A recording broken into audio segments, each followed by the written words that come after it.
So Barbara contacted me a few months ago and asked me to come speak to you guys again. And she sent me this title as my inspiration for my presentation. And when I sat down to work on my presentation a few weeks ago, I realized that I had the pleasure of doing a presentation that has the words hope and change in it in a presidential election year, which I thought was kind of interesting. So don't expect anything like you've seen the last week on cable, but at least I've got those words to work with. Right. So like Lloyd said, I'm sure that if folks have been to this conference the last couple of years, you've heard me talk about a lot of what we've been doing in Ohio. I'm actually not going to talk about the details of that in my presentation today. I'm going to talk more generally about how you work on legislative change. I'll be around after my presentation if you guys have questions about not only the presentation, but about the specifics of what we're doing in Ohio. So what I want to talk about is how you go about making legislative change. So the first thing, obviously, that you have to do is figure out what your goal is. And it's easy when you're dealing with any issue, but certainly something like sex offender laws, when things pop up and pop up and pop up, to just get focused on what's right in front of you and not think about the bigger picture. And I think it's very important to figure out not just what you're trying to do with this bill or with that newspaper article or with what some goofy elected official had to say, but figure out what your overall goal is. And so I threw something together, and by no means am I advocating that anybody here adopt it, but I was just trying to come up with a general overarching goal of what it is that certainly my efforts are when I deal with sex offender laws, and I think probably a lot of folks in this room too. So the overarching goal that I came up with when dealing with sex offender registration laws is that it's my goal when I work on these issues to implement public policy that's evidence-based, fiscally responsible, and constitutionally sound, and that has a positive impact on public safety. So I'm thinking about all the different issues we've been dealing with, right? SORNA, residency restrictions, civil commitment, and all of those things fit under, I think, this broader heading, right? They're not fiscally responsible, they're not constitutionally sound, they don't actually improve public safety. And so when you're out there advocating, you have a broad goal like this, or not, if that's your decision, but if you have a broad goal like this, and somebody says, "Why are you here today?" And you can say, "Here's what I want.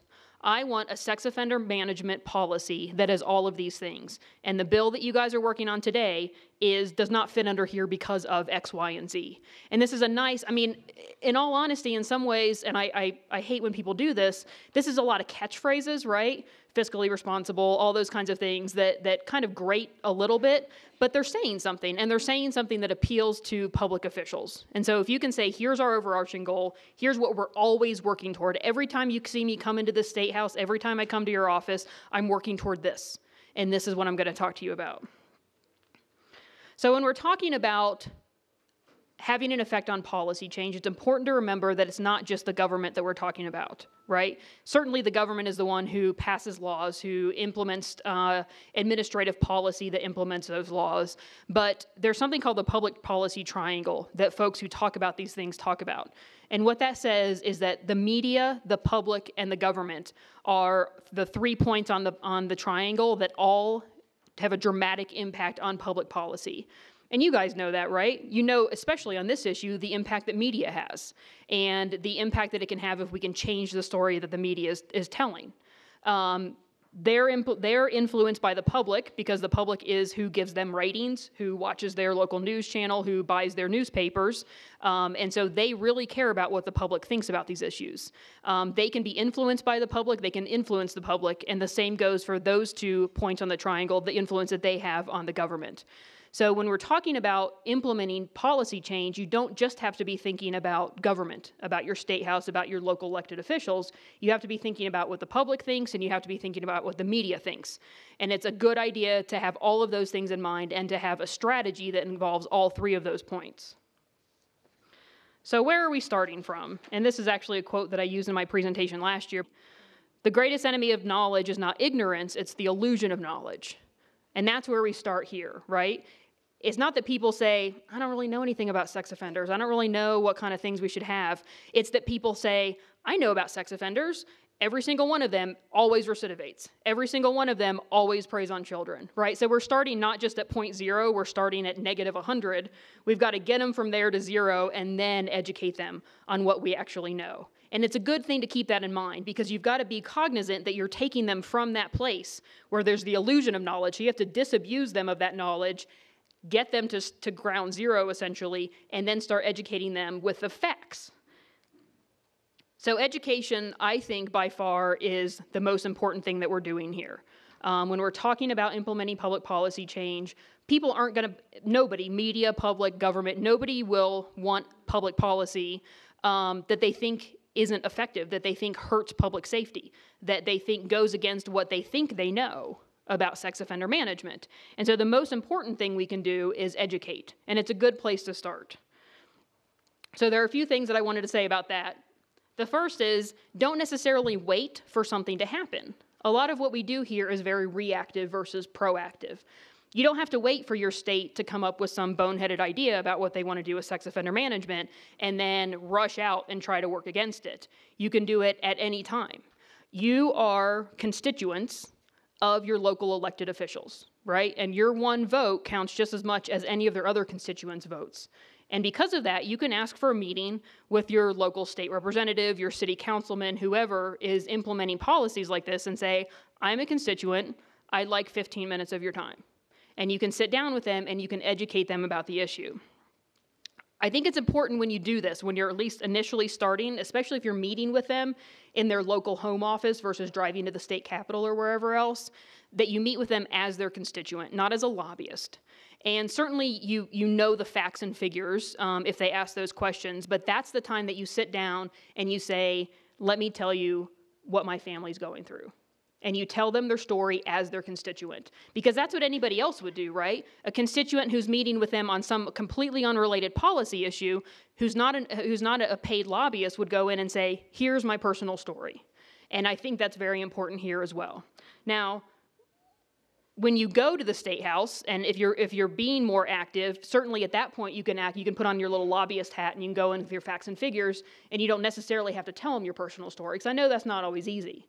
But I think it's very important to do that and to try to connect with them when they're in their home district, because that puts a different face on the issue for them. And when they go back to the state capitol and somebody introduces a bill, they don't think about the scary sex predator that the local news likes to paint the picture of. They think about that nice couple that came in and met with me in my district office. The other thing that I think is very important is to keep in mind the importance of staff. It's not just the legislator or council person, him or herself. And this will vary some depending on where you are, how important staff is, how many staff there are. But take the time to do that. If you call and try to talk with your legislator and they say, I'm not available, but my staff is, go for it. I'm a former staffer and I had a lot of those meetings myself. And it was important to me, and I have a lot of time, even just, quick few-minute discussions with my member who I'm working for, where I say, oh, by the way, somebody came in, and here's what they had to say, and it really rung true with me. So that's very important. They don't vote on the issues, certainly, but they have a lot of influence behind the scenes that you don't necessarily see. And if we're talking about education, I think we've got to talk about not just legislators, but everyday folks. And I know this isn't always easy and not necessarily possible for everybody in the room, but consider starting to talk to your neighbors, your community associations, and it's the same thought behind meeting with the legislators, which is letting folks know that it's everyday people and that it's not the scary black and white picture that they see on the news. It puts a face on the issue that makes people think twice the next time they see that media report. Here's what's great. We have the facts on our side, right? We're not going out and trying to implement policy that goes against what we know. 15, 20 years ago when they were first implementing these laws, they thought they knew things about recidivism and about the characteristics of sex offenders that since then there's been a lot of research on. And the research has shown the very, very opposite of what they thought initially. So we know things like the current system is not effective, right? We know that research on recidivism shows incredibly low rates of recidivism. They didn't know that 20 years ago when they enacted it. They don't think that today. But this is where when you have your lobbyist hat on, you can go in there and you don't want to hand them stacks and stacks and stacks of research, but you want a little one-pager that says, here's a list of 6, 8, 10, 12 studies, and they showed 5% recidivism and 8% and 4% and whatever. We also know a lot more about what's needed for successful reentry, and that video that Lloyd showed hinted on that, right? You've got to have the support, you've got to have the ability to be supported and successful once you're out. We also know things like how much this costs. It's incredibly expensive. We know what the economy is like. We know that law enforcement is stretched very thin and that they're having to expend an incredible amount of energy and resources doing this. And this is the kind of thing that legislators care about, right? Maybe they're not going to care as much about your personal issue or about the broader points, but when you go in there and say, my local sheriff's office just had 30% of their people laid off, and now they've got half their force knocking on doors every 3 months, and they can't patrol the streets anymore. That's the sort of thing that folks care about. It's interesting, too, because at least in Ohio, and I think in other places, we have found unexpected success with very conservative legislators. And it's because of things like the right to privacy, the belief in limited government, that they care about, and that they're willing to translate those concerns to issues like this. And the other thing, in Ohio, we have an incredibly conservative governor, John Kasich. He was one of the keynote speakers at the Republican convention. He has been better for Ohio on criminal sentencing reform than anyone in my career, and certainly long before that too. And that's based on, I think, his very sincere belief that's influenced greatly by his personal religious beliefs that people can be redeemed and that people should not be defined by the worst thing they've ever done.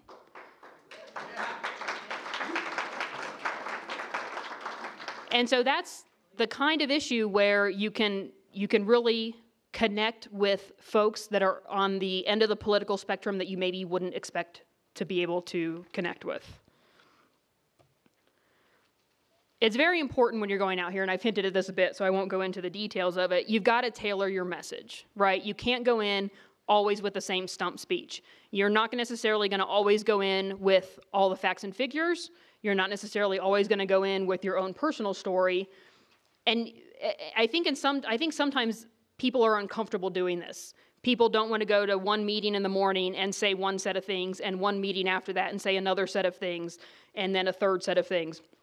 But that's okay, because as long as you're giving a consistent message, and as long as you're being obviously honest and factual, you can highlight the things that this person is concerned about and not highlight the things that maybe they don't care about, or that maybe they aren't quite to that 0 point yet, that they still are focused on their thinking of what they know about it. So you can go in and say, here's my personal story with your first meeting. You can go in and talk about law enforcement and economy with the next person. You can go in and talk about, a more kind of maybe religious or moral belief and redemption thing with person number 3. And that's okay. You don't have to go in and tell every person the exact same thing. You can target it, like a Madison Avenue advertising company, right? They're not going to put the same ad out in every region of the country trying to get 18-year-olds and 75-year-olds. They're going to target that message to that audience, and it's very important that you do that. And so I put out the 3 points here on the public policy triangle, and so certainly you have to think about each of those 3, but then within that, who it is that you're dealing with. Certainly on this issue, you can't do it alone, right? And it's not just the folks in this group. I can't either. Legislators don't care what the public defender says, right? And our best friend that we agree with the most is the ACLU, which is probably the only person that legislators care about less than the public defender. And so you've really got to figure out who your allies are. You've got to go at this with a coalition. And so it's hard sometimes when you think about issues like this that are tough politically.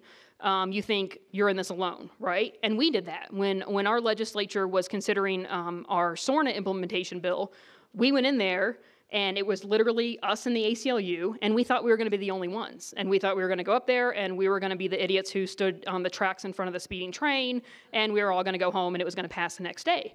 And then this bright, shining light of somebody that we'd never met before shows up and testifies against it. And we were like, holy cow, we can actually reach out to people that we'd never thought of before. And so that's when our coalition building really started. And so what we did, SORNA was huge, and it was overwhelming, and it was hundreds of pages long, this piece of legislation. And what we ended up doing was breaking it down, because it's easy to get overwhelmed by it. You think, this is huge, it's SORNA, it's federal, but you break it down, and you think about, what are all the individual issues within this big policy? who is everybody that's affected by it, right? And that's when you start to get into things like treatment providers, the prisons department, local law enforcement, the sheriffs, the folks who have to register people, and you start identifying all those different groups who are affected by it.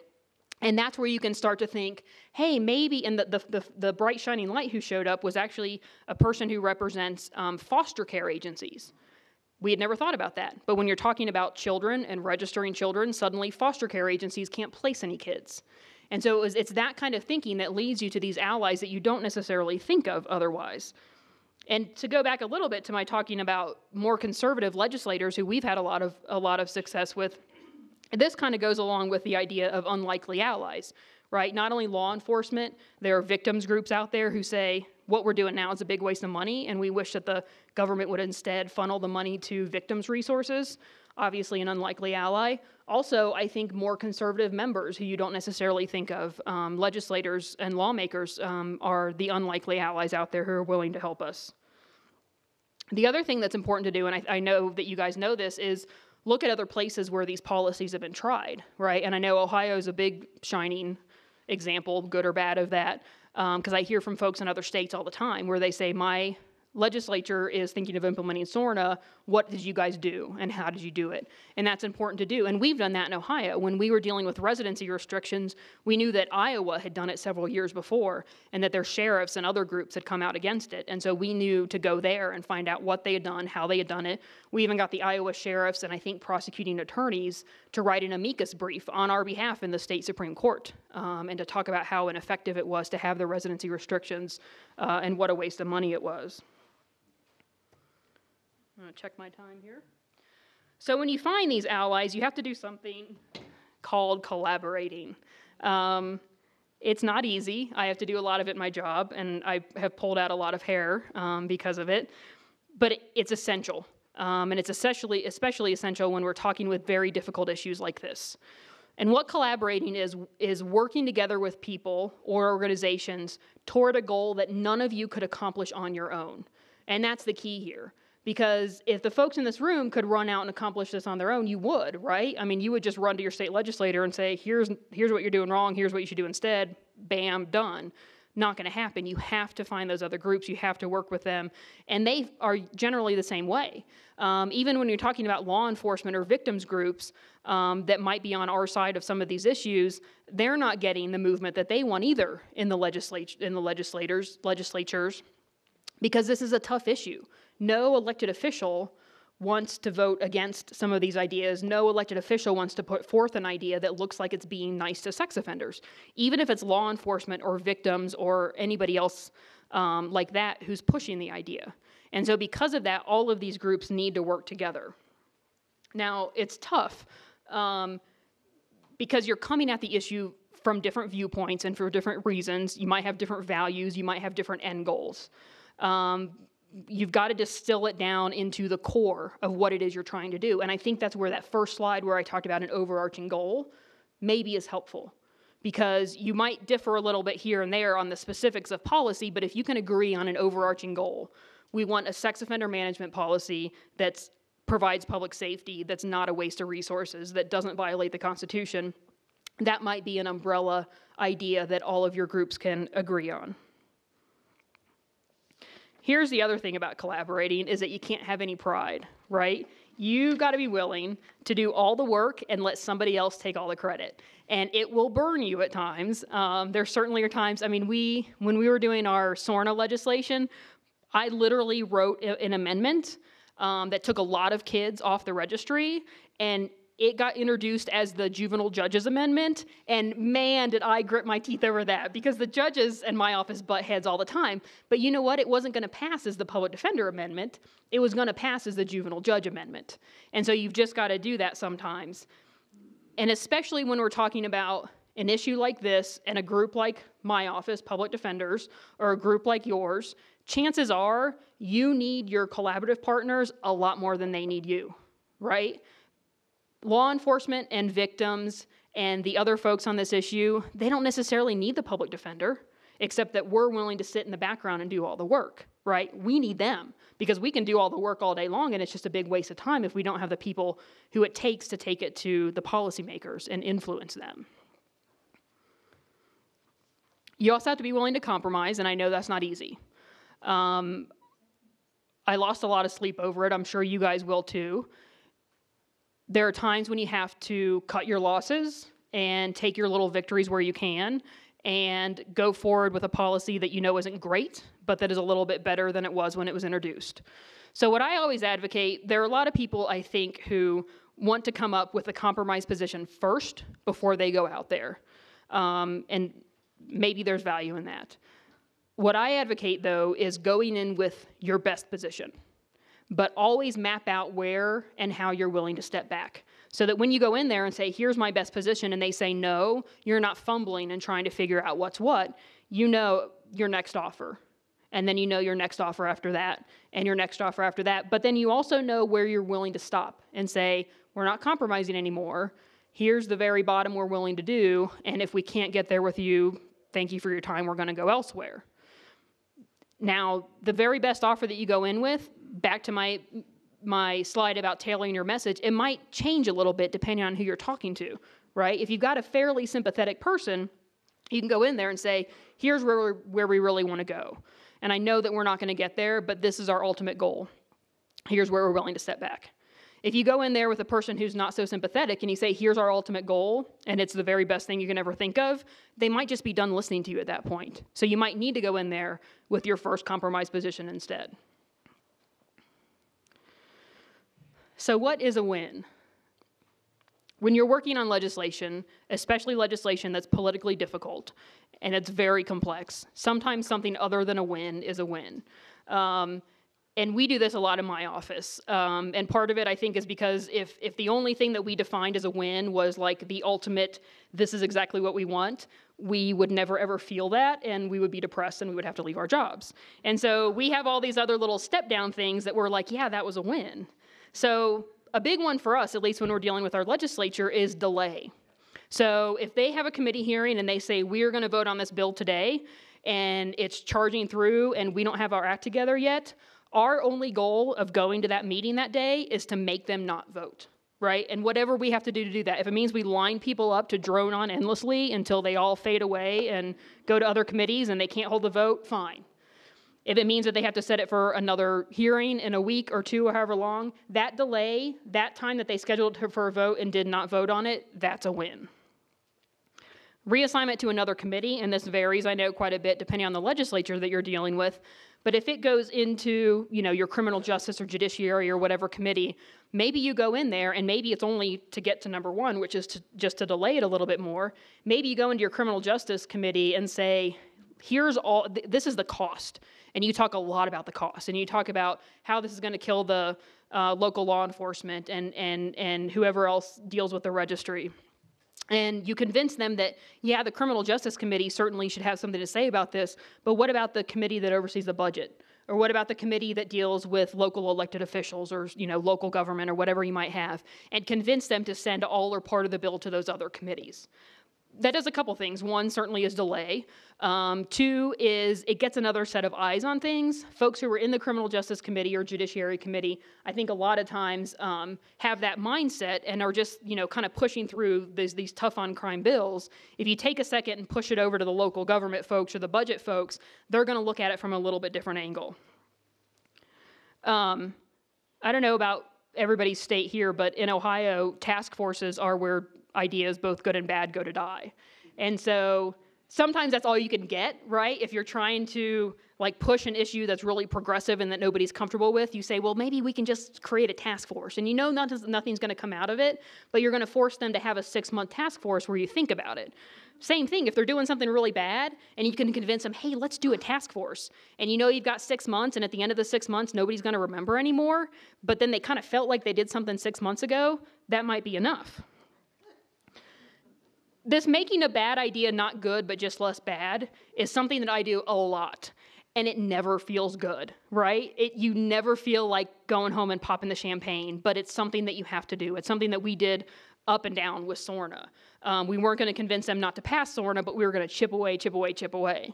And when they finally passed it, we had done a lot, but we didn't really feel that great about it. But it's all you can do, right? If that's that speeding train moving forward, the best you can do sometimes is jump on the track and make it go over a little speed bump.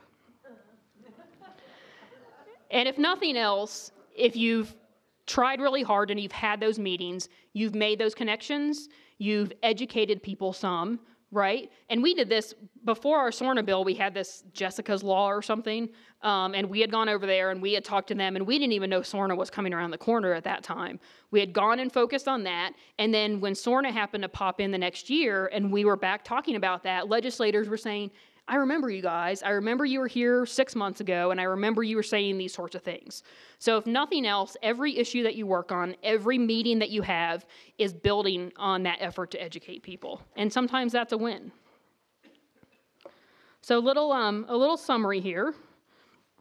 And here I'm talking about any of the efforts that you're putting out there. So it's not just legislative. It might be working with the points on the public policy triangle that are the media or the public. Be a resource. When people want to know about any criminal justice issue, whether you're a reporter or a legislator or whoever, the first thing you think of is, I'm going to see what the prosecutor says. I'm going to see what my local judge says, right? Something that my office does a lot of is we try to be that other person that they call. So they don't just call the prosecutor's lobbyist, but they think, maybe I should send this over to Amy and see what her office thinks too. And that's huge. If they can just send it to us first, right? Even if they don't do what we tell them to do, at least getting our input at the beginning is huge. And that's something that all of you in this room can be. And it might come from those personal meetings. It might come from conversations with your neighbor over the fence. Be a resource. Be somewhere that people know that they can go when they have questions about these issues. Defining the issues in several ways, which I already talked about. You've got to be willing to go in and talk about it differently and tailoring your message and your messenger. And I think this is very important. It's not just that you're going to talk about things differently with each person. If you have that collaborative relationship with other groups, you can pinpoint who you send to. Public defender is not always the best person to send in there. But if we've got the sheriff's guy, he might be the best person to send in there. If we've got a victims group, they might be the best person to send in there. So it's not just what you're saying necessarily, but it's who's saying it. And this is especially important when you're dealing with the media, right? Because it's one thing for me to be quoted on this issue. It's something else for the local rape crisis center to be quoted on the same issue saying something that we believe in. Defining the specific problems and offering concrete alternatives is what I was talking about with compromising. When we first started advocating against SORNA, it was overwhelming, and pretty much all we did was go in there and say, oh, dear God, please don't do this. And we realized we had to break it down. We had to figure out the details of it, and we had to offer them something. We couldn't just say, don't do this. We had to say, do this instead, and we had to hand that to them. And then be willing to mix policy and personal. You folks in this room have the personal stories, right? You can go in there and you can talk about how these laws have affected you and your family personally. I can't do that. I can go in and talk about things like the Constitution and the state budget, and I can relay stories that I've heard from you, but it's just that. It's me relaying the story. You folks are the ones who can go in there and say, this is what has happened to my family. So to end on my little hope and change, I pulled up a couple quotes that I thought were good. Hope begins in the dark, the stubborn hope that if you just show up and try to do the right thing, the dawn will come. You wait and watch and work, and you don't give up. I've never been especially impressed by the heroics of people who are convinced that they are about to change the world. I am more awed by those who struggle to make one small difference after another. That's what we do here, right? We're not going to go into any legislature and have them just overnight put in the right policy and make all the right changes. It's about chipping away every single day with every single bill that's introduced, with every single member of that legislature, and very, very slowly starting to turn things back toward a reasonable public policy. And it's hard, and it's exhausting, and there's really not an end in sight, right? But you're the people who get up, who you don't give up, and who chip away every single day. And I think it's important to keep that in mind as you're doing this work. So I know we got started a little late. It's time for mine to end. I'm willing to take questions if you want. I'm willing to move on and just take questions in the back of the room too. Would you maybe like 4 or 5 questions, guys, if we could. Looks like we got a mic. And we've got a mic, yeah. So wait until, so raise your hand, and when the mic is delivered. And let's limit it to about 4 or 5 questions, guys, so we're running a little long this morning. All the casino people were hungover. All right, questions, everybody? Raise your hand. There you go. We got a candidate right there. We work a lot with the Public Defender's Office, but how is it more effective to present a bill? Should it be through a group like our Advocates for Change, or should the public defenders present it? Who's the most effective, and how do you go about that? There's not just one across-the-board answer for me to give. It's going to depend a lot on are you talking about state legislative level, I assume? So it's going to depend a lot on how your state legislature is set up, who's in charge of it, what political party. I think the fact that you work with the Public Defender's Office is great. That's that collaborative relationship I'm talking about. The next thing I think you need to do is identify who in the legislature you want to introduce the bill. And ideally, you want somebody who can actually not just introduce the bill, but work it through the system until it gets passed. So you've got to identify not just necessarily a freshman member in the minority party. You've got to get somebody who maybe has been around a little bit longer, is in the majority, maybe is a chairman of a committee or something. And so that's probably the next step you need to do, is identify who the best person is to move your bill through the entire process. And then once you figure out who that target is, or maybe there's more than one target, if your legislature allows multiple sponsors of a bill, it's great to have Republican and Democrats with their names on the bill. You've got to figure out, I think, who you're targeting, and then you can figure out who the best person is to present it to that person, right? Because it depends on who you're talking about in your legislature, if they're going to want to hear from you, if they're going to want to hear from the public defender, or from somebody else that you still need to reach out to. I know that's not a direct answer of your question, but okay. Anybody else? Hi, Matt Wagner here. You talk about hope, and that's really great.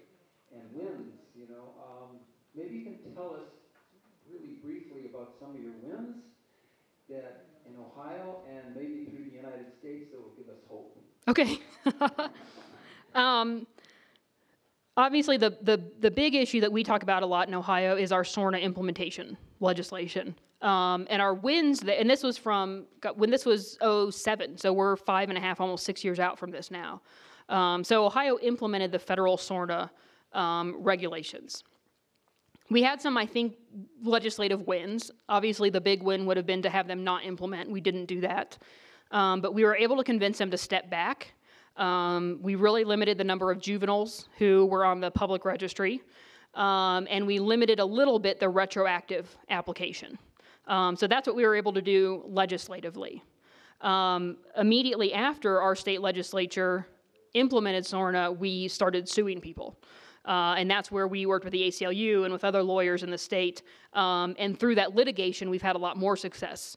So since then, our state Supreme Court has said that it cannot be applied retroactively to anyone.